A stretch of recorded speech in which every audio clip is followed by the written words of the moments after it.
Good morning, good afternoon, good evening. You are listening to the Revolution Health Radio Show. I'm your host, Steve Wright, co-author from scdlifestyle.com. And before we get rolling, I just want to let you know that this show is brought to you by 144.me. So what is this? If you haven't heard of it yet, you definitely need to go over to 144.me and check it out. It is a 14-day healthy lifestyle sort of reset program. So I'm sure you've been through a few holiday seasons. I have myself, and I know that it's very hard due to travel and food and just different like holiday parties, staying up late.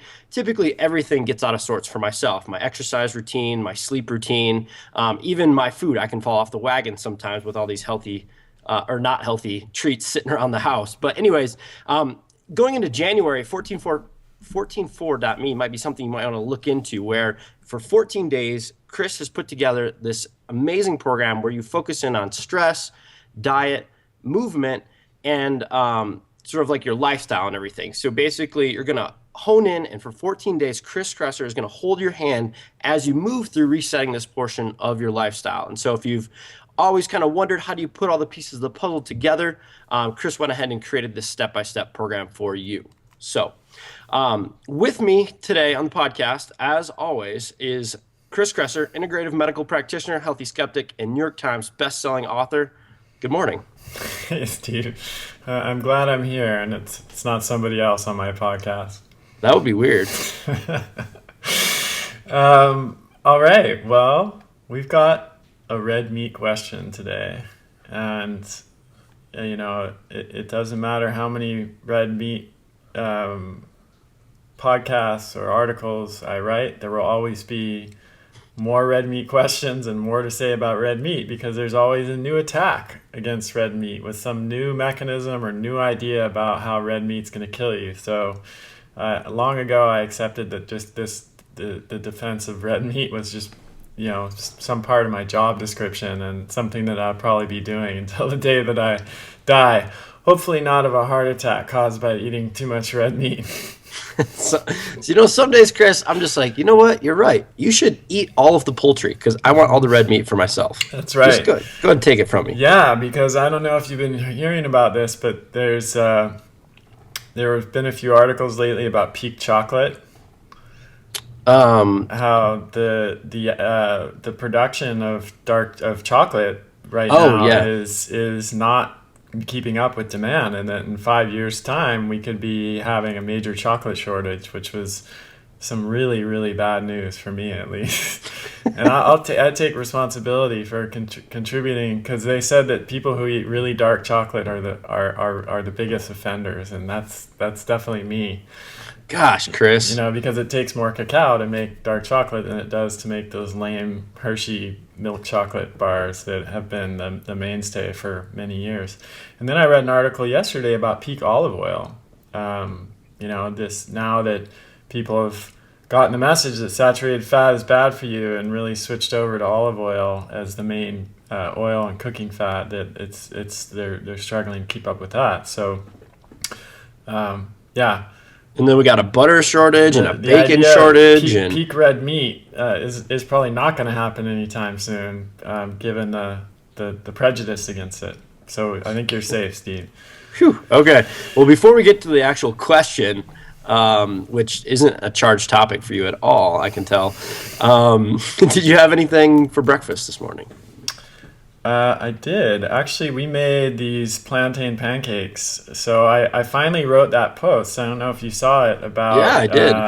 9 ways to prepare plantains. And, there's such a versatile starch. And one of the ways that I talked about in the post was making pancakes. And what's amazing about this is they're not only gluten-free and grain-free, they're also nut-free and completely flour-free. So they're pancakes that are just made essentially with the green plantains themselves and eggs in a blender. And there's a few other things put in there as well. But it's basically like having it's no different from a nutritional perspective than having scrambled eggs and plantains whole, except they're all blended up together. And then I typically will put some blueberries in them when I put them on the griddle.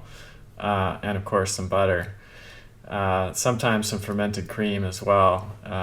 But today we just had the plantain pancakes with blueberries and butter and some bacon. And speaking of cooking with oil, what kind of oil did you lay down to cook those in? Expeller pressed coconut oil, definitely one of my favorite oils for cooking. The temperature was 300, so the smoke point, that's well below the smoke point for expeller pressed coconut oil. And I like the expeller pressed coconut oil because it doesn't have the strong coconut flavor that extra virgin does, and it's also has a higher smoke point. So it's a better choice for this. Perfect. All right, so that was it. Some listeners might be thinking, well, that's pretty much plantains and eggs, the same breakfast you have every day in a different form. And yes, that's true, but it's really it's all about textures. That's all I'm gonna say. And moving on to the question. Yeah. Okay. So this one's from Patrick, and let's give it a listen. Hi, Chris. My name is Patrick. I just read an article on the last National Geographic magazine. There's an article about paleo diet, and there's a study here about red meat. I'm going to quote that. Recent studies confirm all their findings that although humans have eaten red meat for 2 million years, heavy consumption increases arteriosclerosis and cancer in most populations. And the culprit isn't just saturated fat or cholesterol. Our gut bacteria digest a nutrient in meat called L-carnitine.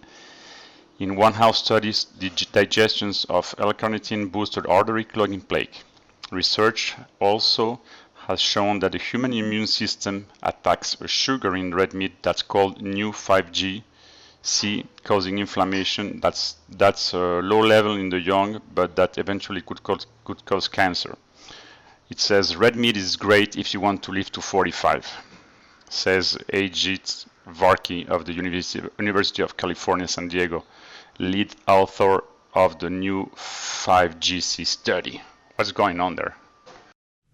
Patrick, if you haven't seen this already, go to Kresser.com, and there should be, I think there is an ebook on red meat. I should know this, but if there's not an ebook, there's a special report. So if you search for Chris Kresser red meat, you'll see tons of articles that we've done about red meat, and I've addressed both of your questions. TMAO, which is what you're getting at with carnitine, which we're going to talk about today, and then new 5GC, which is the compound that's supposed to cause inflammation and give us cancer when we eat red meat. So I've actually already addressed those in writing with lots of references. If you want to check that out, you can see the series on red meat.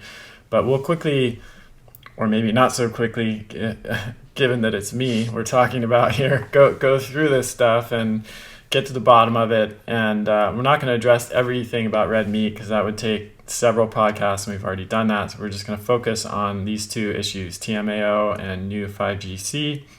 And then you can get all the information you want on in the ebook or the special report. Okay, so this whole idea of L-carnitine and TMAO being a new mechanism by which red meat can kill you really kind of got a lot of attention after a big study was published in the journal Nature last year or the year before.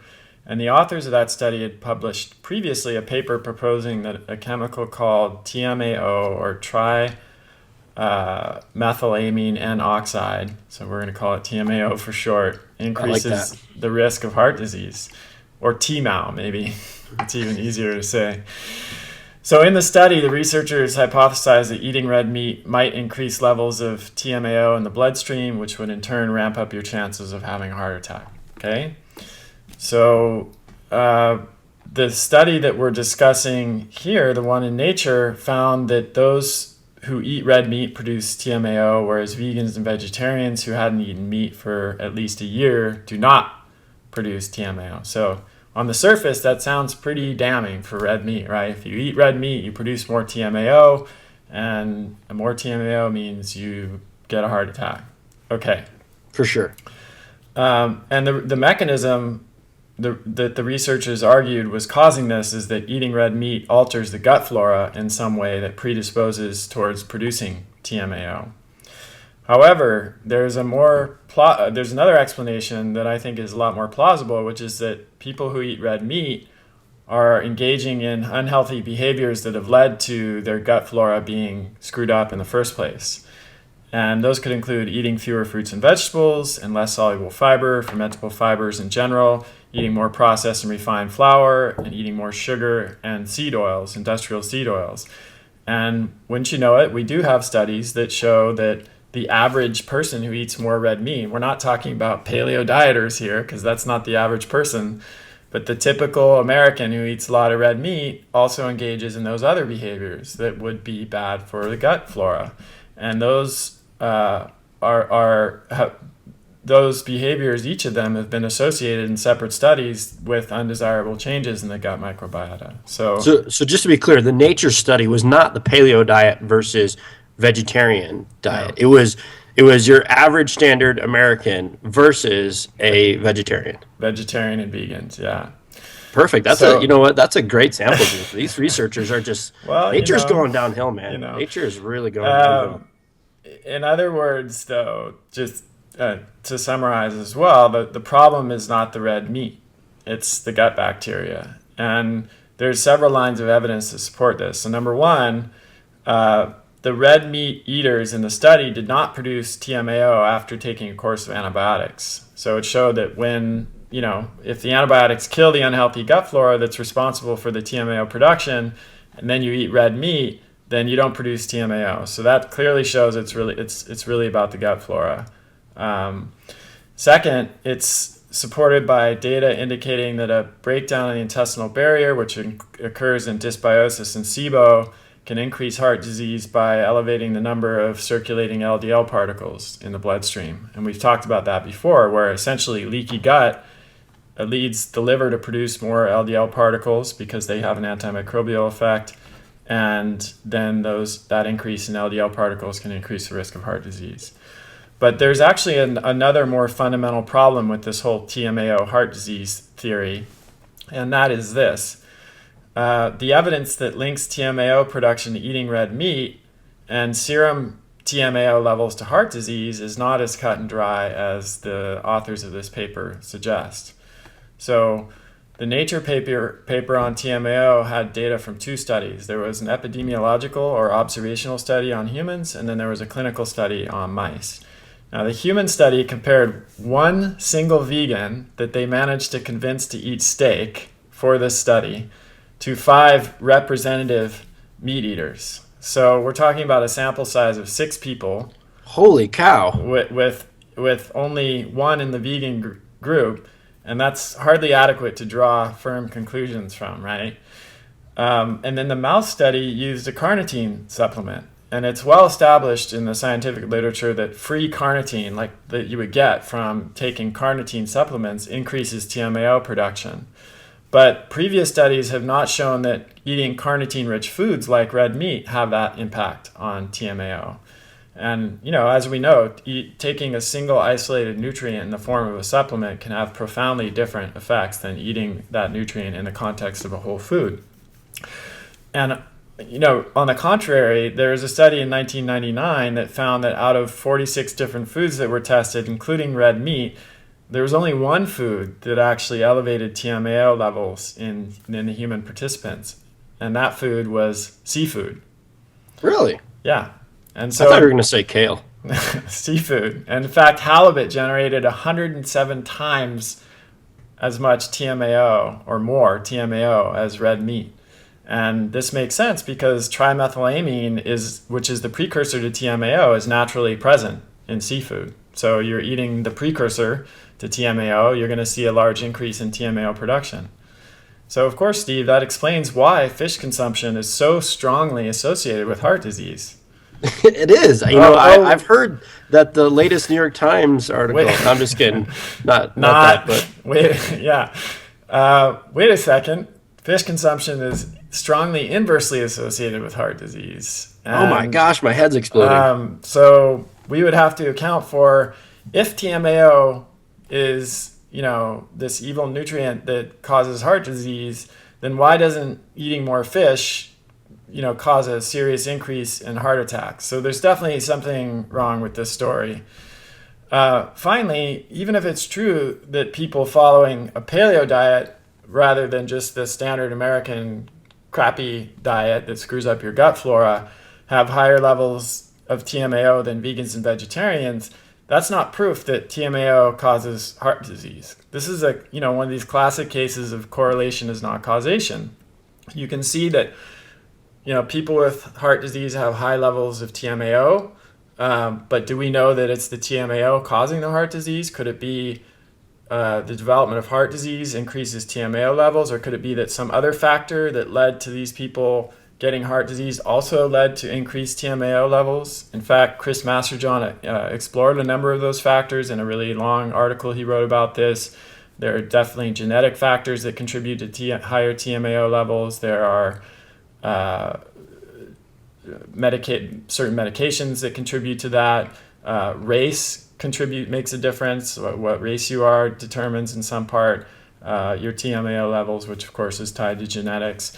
So there are a lot of different things that can affect TMAO that have nothing to do with diet. And furthermore, if we're talking about diet, the only food that really significantly increases TMAO is fish, which is a food that has been shown to be probably more than any other food that we could think of protective against the development of heart disease. So I think we can at least for now close the book on the TMAO, red meat TMAO heart disease link, because it's really not plausible the way that it's been presented so far. And if there's one other thing to consider, it's that last time I checked, no one has really just completely mapped it out and said this is exactly how heart disease is created. No, I mean, and so to link it back to one singular factor is such a reductionist point of view from science. And the authors of this study are longtime vegetarians and vegans. Some of them, they're vegan, plant-based diet advocates, and that doesn't, again, invalidate the study any more than it would if someone was on a paleo, a researcher was following a paleo or low-carb diet and did a study. But it does. We're human beings are it's really hard for us to avoid confirmation bias. That's one of the problems with scientific research. And for those of you that are new to this concept, confirmation bias is basically means that we search for information that confirms our biases and we filter out information that doesn't. And it's something I'm constantly guarding against, but I'm not perfect, and I make that mistake, and I know for a fact that others do as well. So it's a tricky thing about this messy scientific process. So let's move on to new 5GC, and that's spelled NEU 5GC. I don't know if I'm actually pronouncing it correctly because I've only ever read papers with it. I've never heard somebody say it out loud. So we're calling it new 5GC. I like it. I can pronounce that. New 5GC. It's certainly easier than spelling it every time I say it. So what is it? It's a monosaccharide. It's a single sugar that acts as a type of signaling molecule in mammalian cells. And one of its functions is to help the immune system distinguish between self and foreign cells. And humans actually lost the ability to produce this new 5GC millions of years ago through a genetic mutation, although we still produce a compound that's closely related called new 5AC. But humans are unique in this respect because most other mammals still do produce new 5GC, which is why that compound is found in mammalian meat that humans eat. And when we consume red meat and milk products, we incorporate this compound, at least some of it, into our own tissues, especially tissues that grow at a fast pace, like developing fetus, epithelial and endothelial tissues, and tumors, either benign or malignant tumors. So the concern is that most of us have anti-new 5GC antibodies circulating in our blood, and some researchers have suggested that these antibodies react with the new 5GC in our tissues to create chronic inflammation, leading to chronic diseases like cancer. So essentially, we're having almost like an autoimmune reaction against the meat.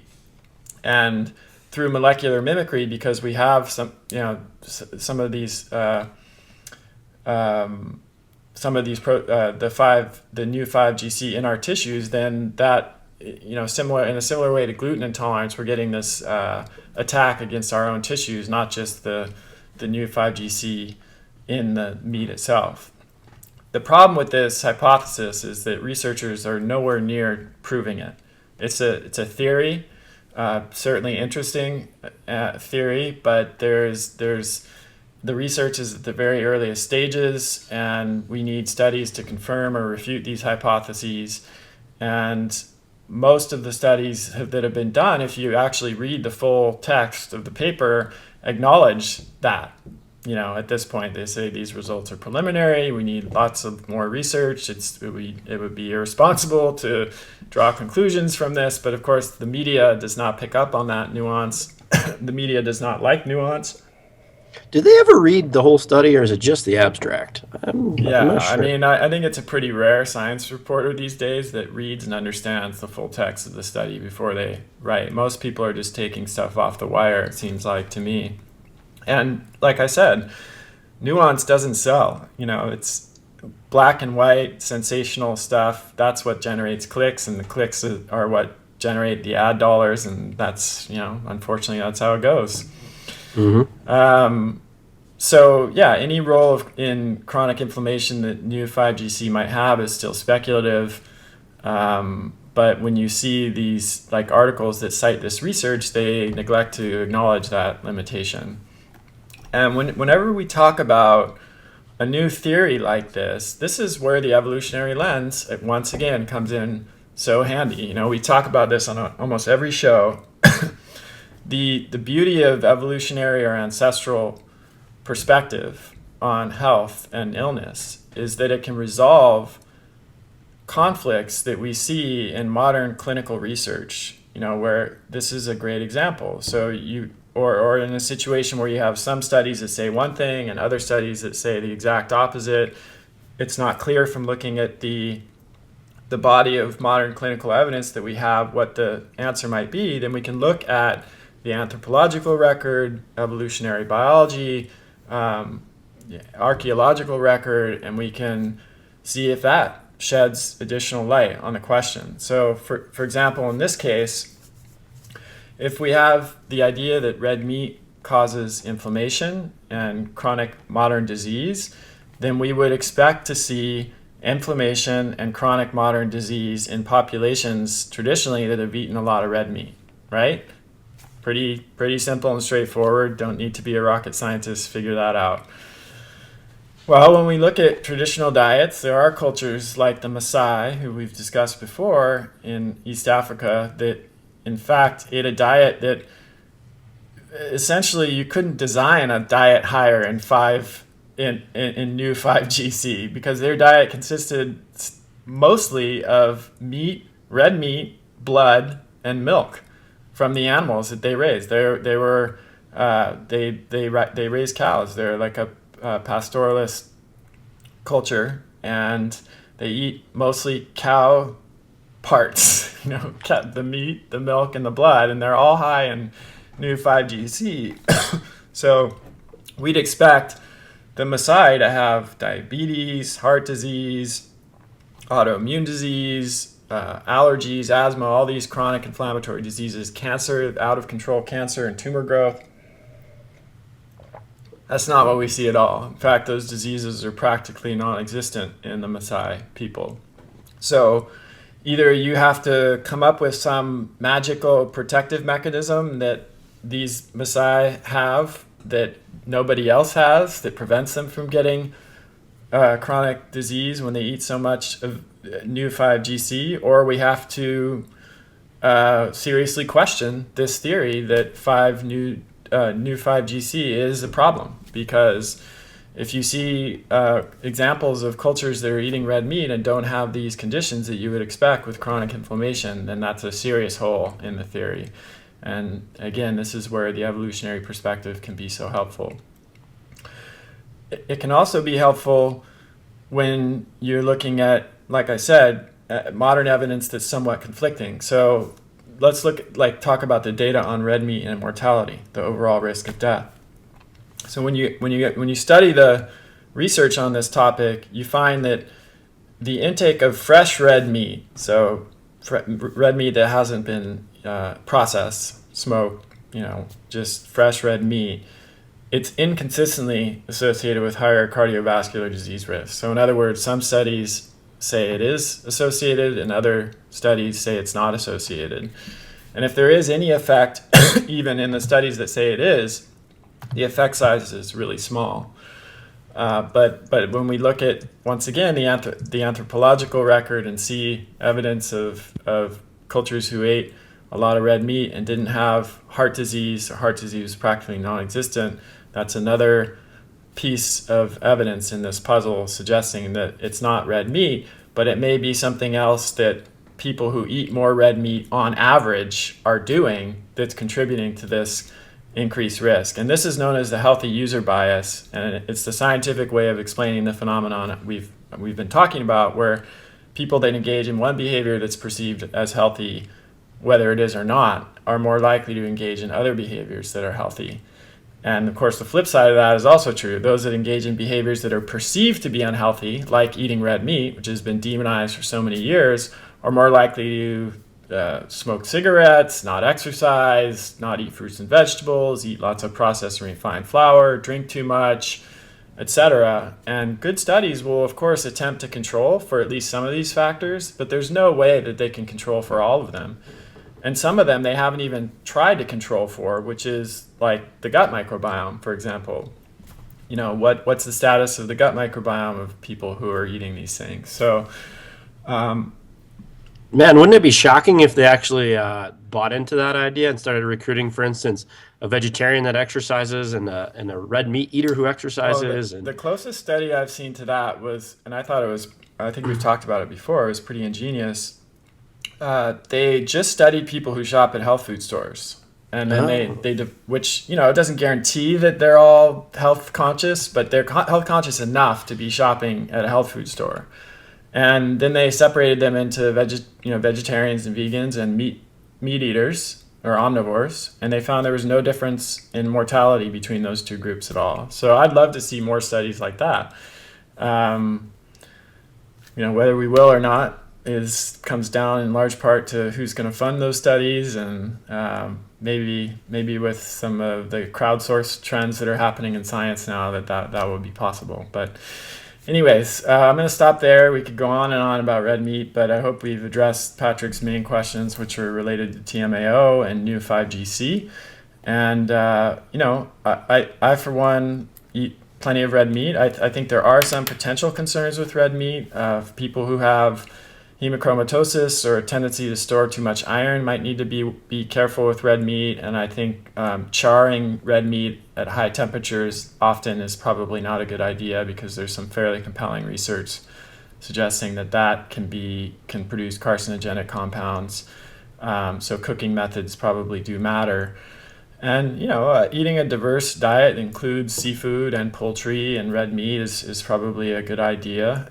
They all have different nutrient profiles, but so far I have not seen any evidence that convincingly links red meat outside of other potentially unhealthy lifestyle behaviors to disease, whether we're talking about cancer, heart disease, or any other disease. And red meat is one of the most nutrient-dense foods we can eat. So I'm not saying goodbye to red meat anytime soon, and at least from an evidence-based perspective, I don't think you should either.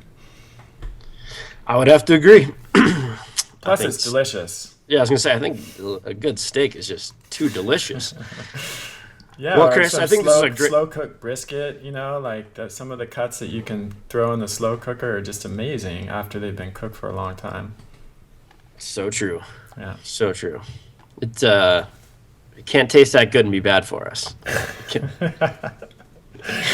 Anyways, this has been a great summary, Chris. I really appreciate you kind of bringing it home here, and I think in an audio version for you to distill these posts down, I think that's going to help people. But for those skeptics who haven't been convinced, definitely go check out those links that Chris has been talking about, because he's exhaustively been defending red meat for many years now. So, and it does get exhausting. I get a little exhausted. But I'm happy to do it. Awesome. Well, thanks everyone for listening this week. If you want more red meat updates in between these episodes, make sure you're following Chris on social media. You can go to facebook.com/Chris Kresser LAC and twitter.com/Chris Kresser. Chris, thanks so much. Thanks everyone. See you next time.